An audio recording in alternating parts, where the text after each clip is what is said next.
नमस्कार दोस्तों, कैसे हैं आप लोग। उम्मीद करता हूं आप लोग बहुत अच्छे होंगे और आपकी तैयारी बहुत अच्छे से चल रही होगी। दोस्तों, जैसे कि आपको पता है कि हम समय समय पर सभी सरकारी नौकरी से जुड़े हुए अपडेट लेकर आपके सामने उपस्थित होते हैं और उन्हीं अपडेट में आज हम बात करने वाले हैं उत्तर प्रदेश पुलिस से जुड़ी जानकारी, क्योंकि काफ़ी सारे बच्चे परेशान हैं आज अखबार की एक कटिंग को देखकर और उस विज्ञप्ति को देखकर जो आपने अभी थंबनेल में देखी थी। उस विज्ञप्ति को देखकर अब ये कहाँ की विज्ञप्ति है और क्या है इस विज्ञप्ति में, पूरी हम बात करेंगे। परंतु इसमें आज हम बात करने वाले हैं कि पदों में कितनी वृद्धि की गई है, बात करने वाले हैं उम्र में कितनी छूट मिलने वाली है, ठीक है। बात करने वाले हैं कि एग्ज़ाम कब होगा, आवेदन कब किए जाएंगे, ठीक है, और कितने पदों पर यह है आवेदन मांगे जाएंगे। और पीएससी और सिविल पुलिस के लिए एक ही आवेदन होगा या अलग अलग आवेदन मांगे जाएंगे, सभी पर बात करने वाले हैं। तो जो भी स्टूडेंट्स अभी तक चैनल को सब्सक्राइब नहीं किए हैं वो चैनल सब्सक्राइब कर लें और पूरी वीडियो देखें, क्योंकि उनके लिए ये वीडियो बहुत खास हो जाता है। क्योंकि जो उत्तर प्रदेश पुलिस की तैयारी कर रहे हैं कि उन सभी को आयु से जुड़ी जानकारी और नोटिफिकेशन से जुड़ी जानकारी, सारी जानकारी उनके लिए इंपॉर्टेंट है। और कब से तैयारी करनी चाहिए और एग्ज़ाम में अभी कितना टाइम लग सकता है और क्या रहेगी प्रक्रिया, पूरी हम बताने वाले हैं और सरकार की मंशा क्या है।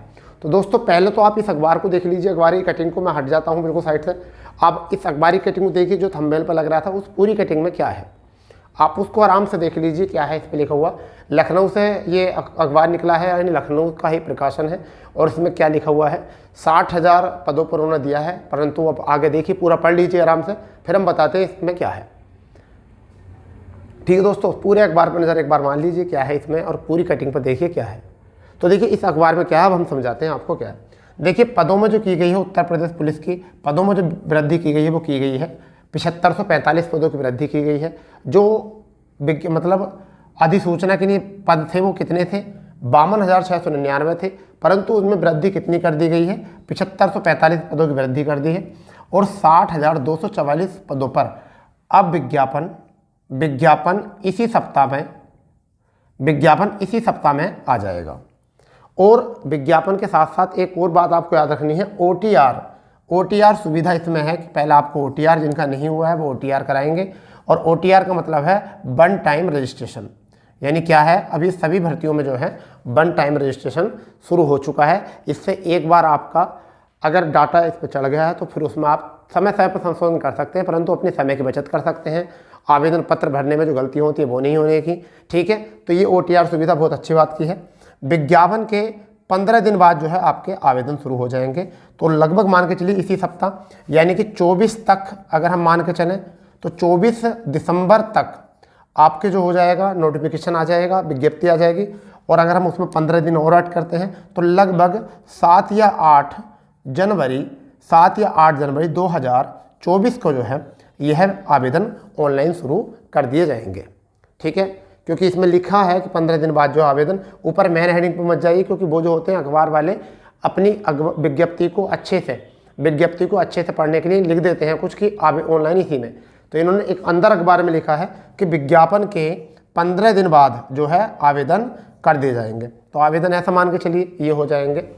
अगर हम बात करें कि पीएससी पदों के लिए, तो पीएससी 10,000 अधिक पदों की जो घोषणा की है कल की है, और इनकी भी जनवरी में मांग की गई कि जनवरी में इन पर प्रक्रिया शुरू हो जाएगी। अब रहती है बात पीएससी और पुलिस के लिए, तो दोस्तों मैं आपको बता देता हूं कि पीएससी और पुलिस के लिए एक ही आवेदन मांगा जाएगा। क्या होगा, एक ही आवेदन मांगा जाएगा। अलग अलग आवेदन के लिए अभी इतने हमारे यहाँ संसाधन नहीं है, ठीक है भाई। रही बात ये कि सर आयु में छूट, अब बात आती है आयु में छूट मिलेगी या नहीं मिलेगी। तो देखिए अभी तक तो नहीं मिलेगी, आयु में छूट अभी तक तो नहीं मिलेगी, क्योंकि अभी ट्विटर अभियान चलाया गया था पीछे 2 दिन, उसमें भी कोई रेस्पॉन्स नहीं आया है।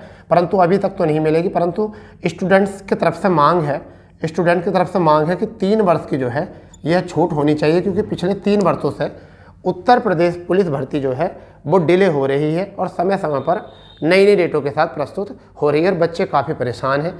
तो अभी तक तो कोई है नहीं आयु। और वैसे सही मंशा तो यही कि आपको छूट मिलनी चाहिए, क्योंकि 3 वर्षों तक आपने उत्तर प्रदेश पुलिस में अगर भर्ती नहीं आई है, दिल्ली पुलिस से सीखो, हर साल वैकेंसी निकालते हैं और उसी के साथ साथ आप ये देखिए उत्तर प्रदेश पुलिस में एक बहुत लंबे समय से, बहुत लंबे अरसे से जो है वैकेंसी नहीं आई है और काफ़ी बच्चे जो है इसमें ओवरेज हुए हैं। तो हम तो यही चाहते हैं कि इन सब बच्चों को मौका मिले और ओवर एज वाले जो स्टूडेंट हैं उनको भी आवेदन करने का मौका मिले और 3 वर्ष की छूट मिलनी ज़रूर चाहिए, क्योंकि 3 वर्ष की अगर छूट मिल जाएगी तो वो भी अपना अंतिम पड़ाव तो पार कर ही सकते हैं।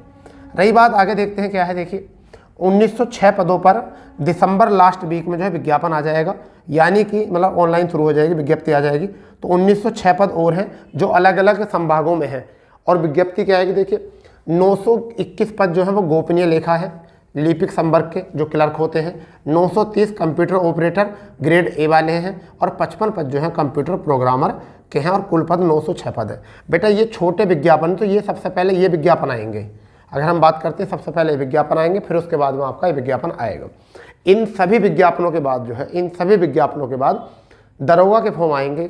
अब आपको घबराना नहीं है, दरोगा के फॉर्म इसके बाद ही आने हैं, क्योंकि दरोगा के पहले नहीं आने के, इसके बाद ही आएंगे। तो आयु छूट अभी नहीं मिली है। पीएससी और पुलिस के लिए एक ही आवेदन किया जाएगा, ठीक है। जनवरी में पीएससी का इसी में मर्ज हो जाएंगी सीटें, ठीक है। तो अब यहाँ पर क्या था कि 10,000 पीएससी की पद और खाली किए गए हैं, यानी कि मतलब क्या कि 10,000 पद के पहले पीएससी के बहुत कम पद आते थे, तो इनमें 10,000 की घोषणा कल की है, परंतु ये ओपन नहीं किया उन्होंने कि 10,000 का आवेदन विज्ञापन अलग निकालेंगे या उसी के साथ। फिलहाल में आपको ये मान के चलना है कि ये उत्तर प्रदेश पुलिस के साथ ही निकलेंगे, ठीक है। OTR सुविधा है, इससे याद रखना है। अब अगर आपकी रही है ये तैयारी, तो मैं आपको बता देता हूँ। देखिए क्या है प्रक्रिया, सरकार ने क्या सोचा है, सरकार क्या चाहती है कि किस तरीके से हम भर्ती प्रक्रिया को चलाएं। और देखिए सरकार से बढ़कर कोई सी चीज़ नहीं है और इसके लिए मैं आपको समझाना चाहूँगा सही मैटर क्या है। अगर आपने वो मैटर समझ लिया तो फिर आप पूरी मन से समझ लोगे क्या चल रहा है। देखिए मैं आपको बता रहा था, बहुत लंबे समय से वैकेंसी डिले कर रहे थे क्योंकि चुनाव के लिए 2024 में क्या है आपका चुनाव है, ठीक है भाई। जिसकी सरकार होती है वो चुनाव पर ज़्यादा जोर देता है। तो यहाँ पर ध्यान दीजिए 2024 में चुनाव है। ये भर्ती डिले जो की जा रही थी वो चुनाव की वजह से ही डिले की जा रही थी, क्योंकि कई बार ऐसा होता है कि जब चुनाव करीब आते हैं तो 1-2 महीना अगर होता है तो ऐसा मान के चलिए मैच जो है वो फाइनल ओवर तक खींचा जा रहा था। मैच जो है वो फाइनल ओवर तक खींचा जा रहा था। महेंद्र सिंह धोनी वाली कहानी थी कि लास्ट ओवर में मैच जीतेंगे, लास्ट मैच तक ओवर तक मैच लिया जा रहा था।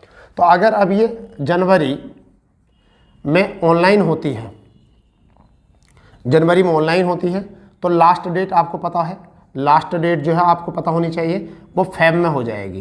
फेब के पहले वीक में हो जाए लास्ट डेट हो जाएगी। और आपका अप्रैल और मई, अप्रैल के लास्ट वीक वरना तो मई के फर्स्ट वीक में जो है आपका क्या हो जाएगा, परीक्षा हो जाएगी। क्या हो जाएगी, परीक्षा हो जाएगी। और परीक्षा कराने के बाद भर्ती जो है रोक दी जाएगी। क्या कर दी जाएगी, भर्ती रोक दी जाएगी, ठीक है भाई। अब तुम सोच रहे हो सर आचार संहिता ये वो ऐसा, अब बताओ आचार संहिता अगर लग जाएगी तो भर्ती आगे कैसे बढ़ेगी। मगर एग्ज़ाम फिर भी होगा, ऐसा नहीं कि एग्ज़ाम नहीं होता, एग्ज़ाम हो जाएगा। और एग्ज़ाम होने के बाद एक और बात बता दूँ मैं आपको, एग्ज़ाम कराने के बाद ही रोक देंगे रिजल्ट भी इसका। और फिर भर्ती जो है पुनः स्टार्ट जो होगी, भर्ती जो है पुनः शुरू जो की जाएगी, पुनः शुरू जो की जाएगी वो कब की जाएगी, चुनाव बाद। कब की जाएगी, चुनाव बाद की जाएगी। पूरी मनसा समझिए, क्योंकि चुनाव पर पूरा जोर दिया जाएगा। क्योंकि जितने आवेदन यहाँ भरे जाएंगे, आवेदन मतलब ऐसा मान के चलिए 30 लाख आवेदन भरे जाएंगे। तो 30 लाख अभ्यर्थी जो हैं, 30 लाख अभ्यर्थी, तुम्हें पता है फिर जब भर्ती फंस जाएगी तो 3 लाख 2024 वाली भर्ती बन जाएगी। और ये 30 लाख तो 30 लाख फिर चुनाव में तुम्हें पता है ये पूरा पर्पस रहेगा, चुनाव पर पूरा पर्पस रहेगा। उसके बाद चुनाव के बाद जब सरकार का गठन हो जाएगा, तो इस भर्ती को फिर पुनः स्टार्ट किया जाएगा। और ऐसा मान के चलिए कि ये सितंबर में भर्ती फिर शुरू होगी, सितंबर अक्टूबर में भर्ती फिर शुरू होगी, फिर इसका रिजल्ट आएगा। कहीं ऐसा मान के चलिए कि आप 2025 में पहले मेडिकल होगा, फिर 2025 में कहीं आप मई जून में आप ट्रेनिंग पर जाते होगे। कहाँ पर जाते होगे, ट्रेनिंग पर। आज मेरी इस बात को जो है अपने अच्छे तरीके से लिख लेना, इसका चाहे स्क्रीनशॉट ले लो, कुछ भी कर लीजिए, ठीक है। आप जो जाओगे ज्वाइनिंग पर, वो ज्वाइनिंग पर जाओगे 2025 में, और वो भी कब, मई जून में जाओगे। उसके बीच में क्या होने वाला है हमें नहीं पता। परीक्षा जो है वो मई में होनी है आपकी परीक्षा। आज इसका स्क्रीनशॉट ले लो, बिल्कुल लिख लो, इस वीडियो को आप बिल्कुल तरीके से सेव कर लो, ठीक है। अब फिर हमें बताना कि हाँ हमने सही बताया था या गलत बताया था, यही प्रक्रिया है, ठीक है दोस्तों। परंतु आपको इस प्रक्रिया में नहीं फंसना है। एक बार जब भर्ती शुरू हो जाएगी, आप उस एज में आ जाएंगे तो भर्ती 2025 में हो 2024 में हो, आपको ज्वाइनिंग हो ही जाना है। आपकी अगर एक बार परीक्षा अच्छी होगी तो आपको तो भर्ती की तैयारी अच्छी नहीं करनी है 25 तक की, आपको तो तैयारी करनी है मई तक की, आपको तैयारी करनी है मई तक की, मतलब कब तक की, परीक्षा तक की। तो आपके पास समय कितना रह चुका है, जनवरी रह चुका है, फरवरी रह चुका है, मार्च रह चुका, अप्रैल है, यानी ऐसा मान के लिए आपके पास 4 माह हैं, आपके पास तैयारी के 4 माह हैं। 4 माह का मतलब 120 दिन है। 120 दिन में अगर आप तैयार हो तो आप कभी भी भर्ती जब भी ज्वाइनिंग होगी आपकी ज्वाइनिंग जरूर होगी। और यदि आप अभी यही इंतजाम रहे भर्ती बहुत लंबी खींचेगी और इसी चक्कर में आपने अपनी तैयारी नहीं करी, तो आप किसी भी तैयारी या किसी भी भर्ती के किसी भी पोस्ट के लिए कभी भी जाने योग्य नहीं होंगे। इसलिए तैयारी पे गौर करो, इस भर्ती पे जो गौर मत करो कि कब ज्वाइनिंग होगी। बट मेरी बात याद रखना, ट्रेनिंग पर आप जाओगे मई जून में, यही पूरी प्रक्रिया है, ठीक है दोस्तों। तो यही आपको बताना था, जैसे कोई अपडेट आता है हम आपको जरूर बताएंगे। अगर आपको हमारी बताई गई बातों से अगर असहमत है तो आप चैनल को सब्सक्राइब कर सकते हैं और बेल आइकन ऑन कर लेंगे, जिससे कि हमारी वीडियो से मिलने वाला पूरा पहला नोटिफिकेशन जो आप तक पहुंचे और आप ही हमारे पहले व्यूअर बने, ठीक है दोस्तों। तो मिलते हैं ऐसी दमदार क्लास के साथ, ऐसी दमदार जानकारी के साथ। जब तक के लिए जय हिंद, जय भारत, वंदे मातरम।